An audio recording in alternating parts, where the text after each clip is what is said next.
Today, we're going to learn how to take an Autodesk Inventor assembly and upload it into Fusion 360. A quick overview. The first step is to open the design in Autodesk Inventor. The second step is to do a pack and go. The third step is to log into your Fusion 360 account using your Autodesk credentials. The fourth step will be to upload the data. And the last step will be to open the file in the Fusion environment. Let's get started. As you see, I've already got the Inventor design open in Inventor, and we'll just simply choose the Save As and Pack and Go utility from the application icon. I've already got a folder that I've created for the purpose of Pack and Go. Make sure that you've got all the files being copied to a single path and including any referenced files.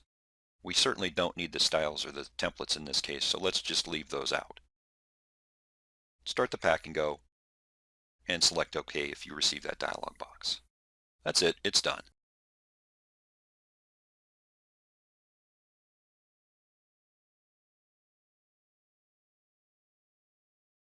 Let's take a closer look at the files that we just copied to the Pack and Go folder. You'll see the directory contains all the referencing documents that we need to upload this file into Fusion 360. And there are a few others we don't need. We'll talk about those in a second. Next, we'll open Fusion 360. Simply provide your Autodesk account credentials. Once the Fusion 360 interface comes up, let's take a quick look at the existing projects that we've got in the data panel. I could upload into an existing project or create a new one. In this case, we'll choose the Upload button and create a new folder along the way.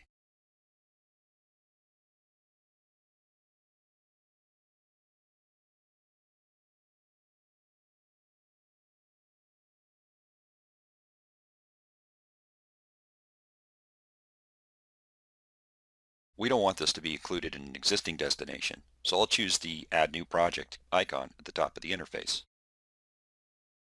I'll give this project an appropriate name. Once committing the project folder, I'll choose Select. Then we'll be prompted to select the files for upload.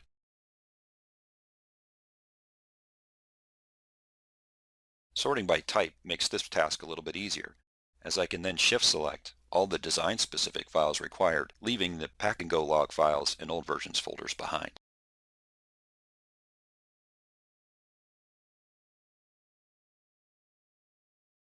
Once I return to the dialog box, you'll notice that I can actually remove documents at will. The most important thing to note in this particular dialog box is that we want to identify the top-level assembly as created in Inventor. Selecting Upload then results in an Upload Progress dialog box. Upload progress will be reported here. You'll also note that there's a progress bar at the bottom of the data panel. We could actually pause the upload process by clicking the X. If we expand the top-level assembly, you'll see that all the required design files are included, so don't let the file selected quantity at the bottom of the dialog box fool you. We can go ahead and close this dialog box. There's no reason to monitor the upload process. This allows us to go to work either on an existing project that we've got in Fusion 360 or go back to work on a project we might be working on in Inventor.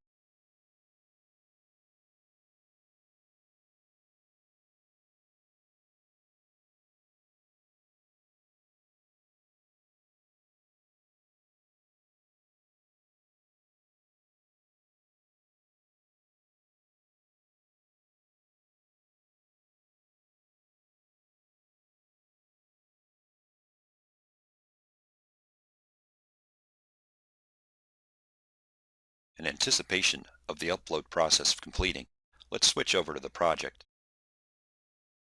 You notice the data panel now displays the project and the project name with a small preview. Don't worry about the orientation of the preview. We'll take care of that later. A simple right-click and Open will open the design in the canvas in Fusion 360. We can do a few things like cleaning up the interface by closing the data panel or even removing the toolbar across the top. We have access to those commands in other ways. Take a look around and review the design. as it's uploaded into Fusion 360. We'll be making edits to this design at another time in a future blog post.